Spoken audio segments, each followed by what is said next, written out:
Guys, this is not a drill. I'm not joking around. The 7 are finally returning to the Fortnite storyline after 3 years. The wait is finally over, you guys. Like I said, after more than 3 years, the 7, Fortnite's most iconic faction, are officially returning to the storyline. Now, this is something the community and the lore fans in particular have been hoping and begging for since they disappeared around Chapter 3. It genuinely felt like the story just wasn't the same without them, along with the IO and the last reality. I've been looking forward to this for such a long time. And just yesterday, thanks to new teasers and even this morning, a confirmation from Epic's co-founder, we know they're making their comeback in Chapter 7, and this could honestly completely revive Fortnite's lore back to what it was in Chapter 1 during its peak.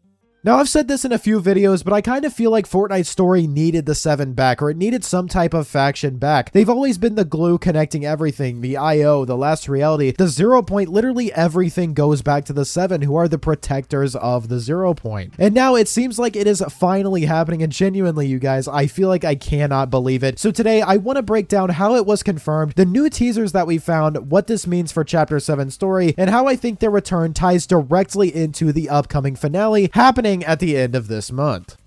Now, let's start out with what basically confirmed it. Now, if you guys don't know, Epic's own co-founder, his name is Mark Rain, he responded to a post about the 7's return from a leaker, and the way he did it is so clever. As you guys can see here, Egyptian Fortnite leaker said, "The 7 are finally returning to the Fortnite storyline. The 7 logo spotted on Peely's vest. All advertisement for the new chapter calls it Chapter 7 and not 7 as in the number," and we will talk about Peely's jacket later on in the video. But Mark Rain actually responded to this, and a lot of people in Epic Games and in their, corporation and everything have been very active on social media regarding Fortnite, regarding the storyline, the new event, and where the game is going. He responded to this very surprisingly and said, "You people are just imagining things. Let's take a deep breath, count to 10, and let it go. Here we go. 1, 2, 3, 4, 5, 6." And then he spelled out the word 7, 8, 9, 10. He said, "Do we feel better now? Relaxation is the key."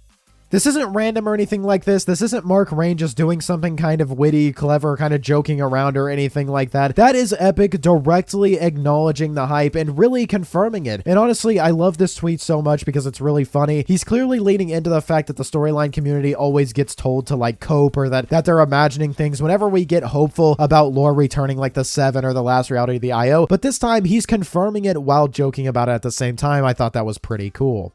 Coming from one of Epic's founders, this is as official as it gets. It's not a leak. It's not anything like that coming from a random person. They wouldn't tease this publicly if it wasn't leading to something next chapter involving the 7. Combine that with some of the in-game and social teasers that we've been getting. There's no denying it anymore, you guys. The 7 are officially coming back.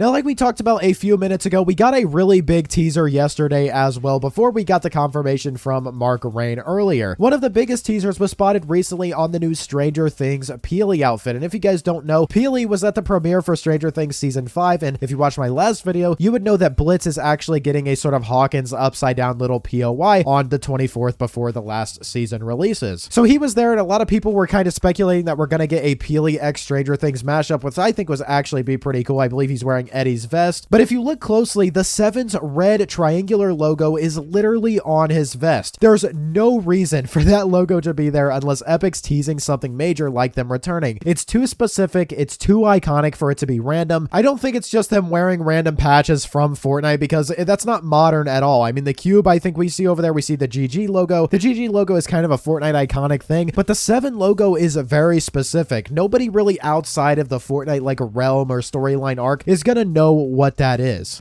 And on top of that, all of the new Chapter 7 teasers, like the one that we saw at the Dodgers Game 7 at the World Series, the posters that they were holding up are using the word 7 instead of the number 7. That's never happened before when it comes to a new chapter. And as you guys know, the 7 themselves are never referred to as the 7 as in the number. It's actually just, the word 7. I think that's such a cool way to kind of tease what's coming with real life stuff like that. And there's definitely doing it on purpose, because as we know now, the 7 are returning. Fortnite knows how much people love this faction, and they're clearly building up to something huge. Possibly even before the new chapter begins, I do think that we could possibly see the 7 show up actually in the event that we see beforehand, and I will talk about that later.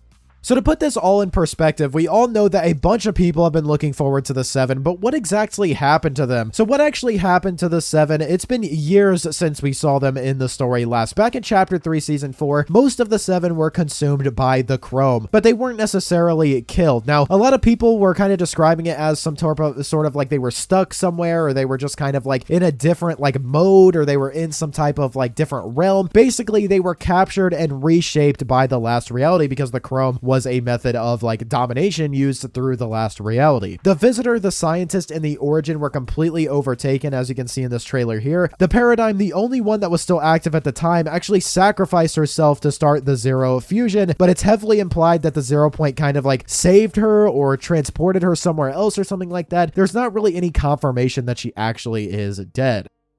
Now, the Foundation and the Order kind of disappeared before the Chrome even hit, but we saw the Foundation's helmet, so something clearly happened there. We know he was going through all types of different realities and things like that, so who exactly knows where he is right now? And then finally, the Imagine's fate is the most mysterious out of all of them. Depending on which source you look at, she was either disintegrated or chromed, or she's completely dead. We have no idea what is going on. So the 7 entirely are not necessarily dead. They're just either like trapped or transformed or waiting somewhere in maybe captivity or something like that. Now, since we're talking about lore, I have a pretty good theory about how the 7 could possibly return, and here's how I think it's actually going to play out. Now, I've been saying that the Dark Presence, the one teased as the next major villain, and we saw him, in the event before the Simpsons season, might actually be connected to the last reality. There are a lot of hints of that in terms of the colors, the like symbolism, things like that. If that's true, then once we defeat him in the Chapter 6 finale, which I think we will do, I think we will get the 0 point shard back, it could maybe free the 7 from the last reality's control. Maybe they've been basically prisoners all of this time, and us defeating him like the big bad monster of the last reality will finally be the end of it. I could totally see them maybe returning in a corrupted, maybe half remembering things sort of state where they're slowly regaining their memories and purpose as well. Kind of like when the Scientists in the Foundation were rebuilding the 7's mission back in Chapter 3 when they got them all together to take over the island. That would set up such a perfect tone for Chapter 7, especially if the first season really is called After Dark like it was teased in the first teaser for Chapter 7 that was sent to creators. It would mean we're kind of entering a darker, like more emotional, I guess, era of Fortnite story, which fits perfectly with the 7 being changed by what they've gone through, what they've seen, things like that. And honestly, you guys, this kind of feels like the natural continuation of everything we've seen in the story so far. It connects Chapter 6's finale, the Dark Presence, and the overarching last reality versus the 7 storyline very, very well. Another thing that I could see happening too is maybe the Visitor and all of the other members of the 7 are corrupted and they're actually evil now, or they're different versions of them, which would also explain the After Dark if they kind of like take it over and make everything terrible again. Now, as you guys know, you can probably tell I'm very excited about this, and I'll talk more about my opinion in a second, but the reactions by other people to this news have been insane. The lore community is going absolutely wild right now, and it is so alive. It makes sense. People have been waiting years for this. The 7 are by far the most loved faction Fortnite has ever had, and they were the heart of the storyline. They are what built the best time to be a Fortnite storyline fan. Everyone's talking about, honestly, how kind of emotional it feels to finally get them back, how much it validates all the theories people have been holding on to since Chapter 3, and it seems like Epic has learned a lot from the past few years of quieter storytelling, and this marks possibly a return to the kind of lore that got people really invested in Fortnite for the first place. This definitely feels like a full circle moment for Fortnite's story, like the start of a brand new era that brings back what made the game's universe feel so alive and like it was constantly flowing and moving. As long as they integrate them in a way that makes sense and actually, gets me interested, I'm very excited to see what they do. Now, I can't lie, I'm very, very excited about the 7's return. It feels like the perfect move heading into Chapter 7. It's called the 7, Chapter 7. It just kind of goes together easily. It's for the longest time, it felt like Fortnite was missing just something in the storyline, like something that would connect everything together. The thing tying all these realities, these storylines, and the 7 kind of felt like they were always that. I genuinely thought that it would be a massive missed opportunity if they didn't come back in some way, especially in a chapter kind of named after them. But now that it's basically confirmed, it feels like we're heading back into genuine peak storyline territory again. And like I've said before, Epic employees have been teasing that the storyline is going to get really good in Chapter 7. I absolutely cannot wait to see what happens in this finale. I think it's going to be insane. Epic employees have said that it's some of the best and craziest stuff they've ever seen in a video game, so I'm expecting something really, really good, especially since chapter finale events have kind of been underwhelming recently. But you guys, if you want to catch up on everything leading into this, from the red cube returning in OG to all of the early Chapter 7 teasers. I've already broken those down in my recent videos. You can probably see those on screen right now, so make sure to check those out next if you want to know everything that's going on. But if you guys did enjoy today's video, please do drop a like. You watched all the way to the end. You must have enjoyed, so drop a like. Subscribe to the channel. I literally make videos like these every single day. Use code ProzeroYT if you'd like to support me further, and I will see you all in the next one. Peace.